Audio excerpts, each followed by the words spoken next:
Good morning. This video is going to be about what I believe in, and to kind of summarize it in the shortest way possible. It's not anything that I've organized to where I can just sit down and go bullet point, bullet point, bullet point, because I don't really see a need in doing that. And I believe that if I just covered the primary concept of what I believe, that I can get my point across with as few words as possible. So we'll see how that goes. So to help me, what I've done is I've just gathered a couple of thoughts on a sheet of paper here.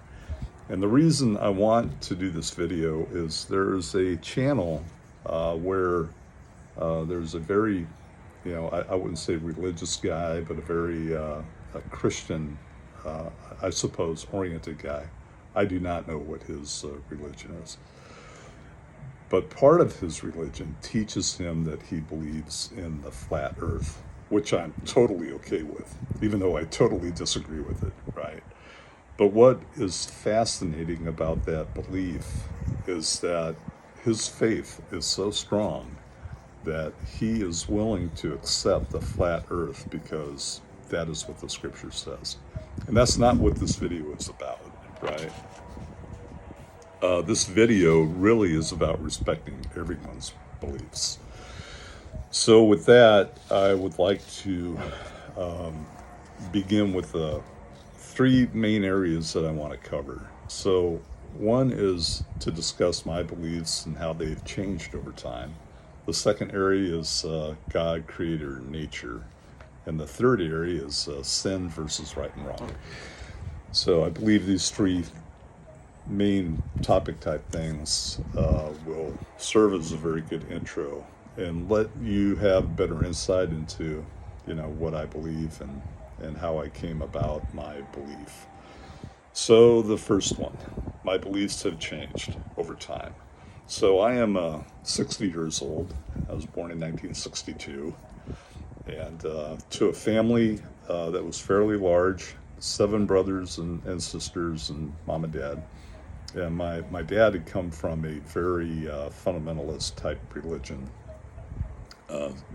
Seventh-day Adventist. And he was drafted during World War II, and the church did not believe in carrying arms. So he got into being a medic, right? So he was a medic when he was drafted in World War II. And the experience of his brother dying in World War II, who his brother went against the family religion and volunteered for the FSSF. And he was killed fighting the Germans at Anzio. And that had such an impact on my father that he never took the family to church. So he pulled away from the church. My mom was a Methodist, and she did not go to church. So that's how, I was raised as a kid. And then my first exposure going to church actually was when I joined the Navy. I was 17 years old. And the church in Memphis, Tennessee, which is where my boot camp was, my training for my high school, was a Baptist church. So it was a Southern Baptist, I believe Pastor Adrian Rogers, in this big, huge church was the pastor. I was baptized and had a little crew of Christians from the base and stuff like that. And we'd hang out and go to the Christian Center and stuff like that. So to me, it was a very good exposure because religion kind of helped me make sense of the world around me and my purpose. So as I, about a year later, maybe a year and a half later, I relocated to California. And there were these apostolics in my squadron, and started talking with them. I said, hey, these guys rock, man. When they're in church, they're throwing their hands up, and they're just doing all this kind of stuff. So I started going to an apostolic church, and where they speak in tongues and things like that. And it was a really good experience for me, right? So I did that for about maybe a year or so.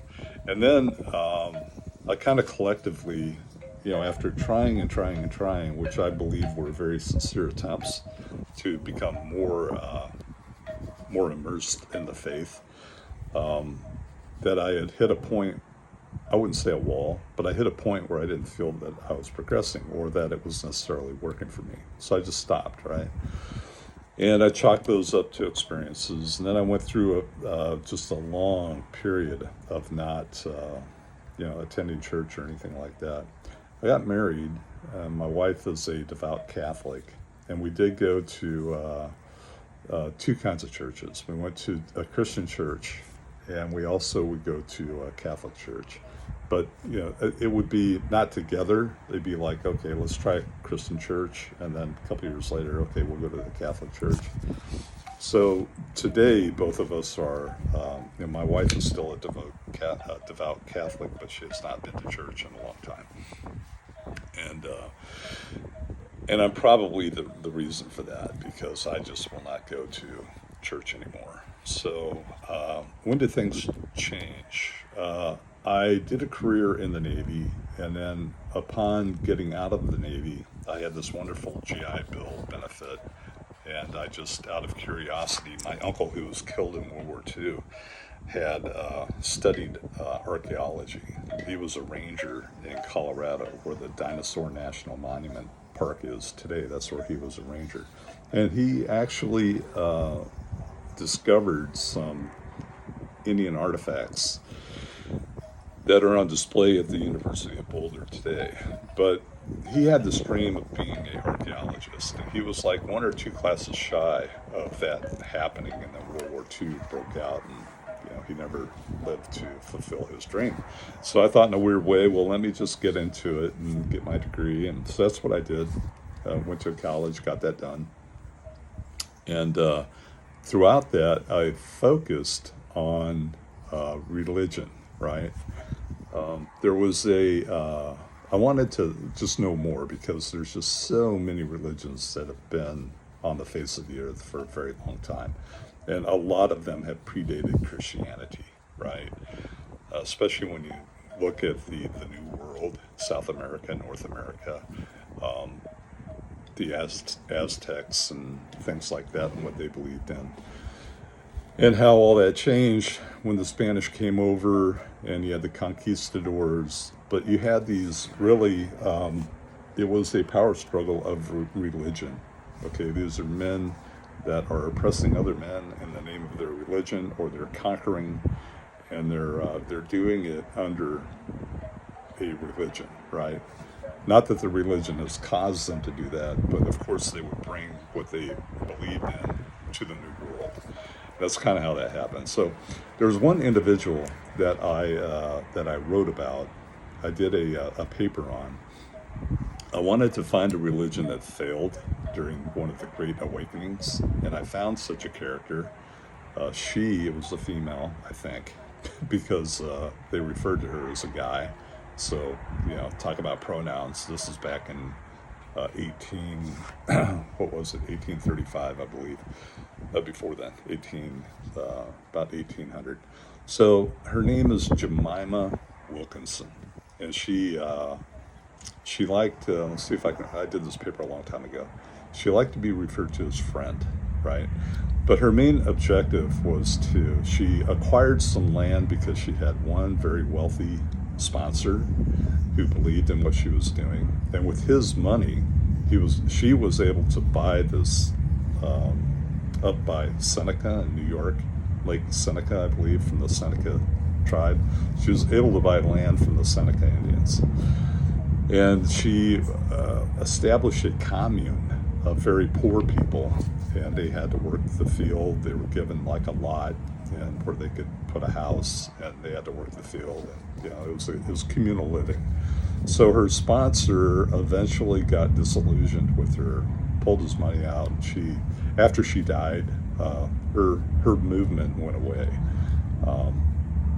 So that to me was very interesting, because here you had if you look at religion as a tree, and you have all these different branches, her was a branch that withered and died.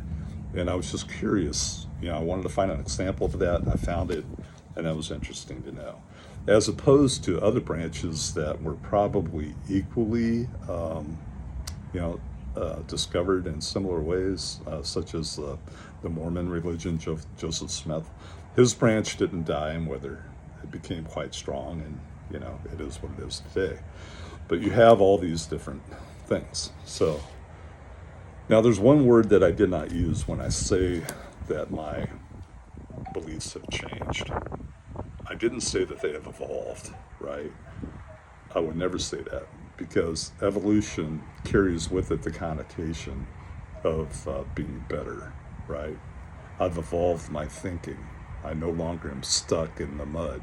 Okay, I've come out of my wrong-headedness. That's not the case at all, because every belief is equal, and I truly believe that, no matter what a person believes, because we are all exposed to different ideologies at different times, and they all influence us differently. And to me, there's no single correct ideology or philosophy or belief. I believe that as individuals, because we are so diverse, that what works for a person is right for that person. And I only have one rule: as long as it doesn't harm other people. Once you start harming other people, now you're my enemy, okay? So, but I don't see that in for example, the subscribers that I've subscribed to. You know, they're not hateful people. You know, they love people. And any channel that promoted violence, I would not be a subscriber to. Or raw self-preservation at the expense of everything, I would not be a subscriber to. So my belief through my study of religions while you know, going through anthropology was, again, it's a tree of religion, and there are just many branches and stuff like that. And that all connects to the next topic. Okay, well, what about God, the Creator, and nature? Well, I see all three of those as being the same thing. They're synonymous, because they all have they're all creative forces. Nature is a creative force on its own, right? And then, of course, you could say, well, but God created nature to be creative, to adapt, to evolve. Okay, you can make that argument, that's fine. However, when you compare all three, in my mind, they are all God, they are all a creator, they are all nature. The only difference is one requires worship and the other does not require worship. Nature does not require worship. Now, a creator, maybe yes, maybe no, but God definitely requires it. You can read through the Bible and you can say, yes, well, we have free will. You know, how can you be required to do it? Well, no. I mean, you have free will to worship, and when you do that, you're fulfilling a requirement for salvation, right? And that's not wrong. That's a belief system, you know, and again, all beliefs being equal. So the final topic for this video is sin versus right and wrong. Now, under my belief, my current belief, okay, so it's changed, right? It has not evolved. So I'm not saying this is any better, but I do not believe in the concept of sin. Okay, that's heresy, right?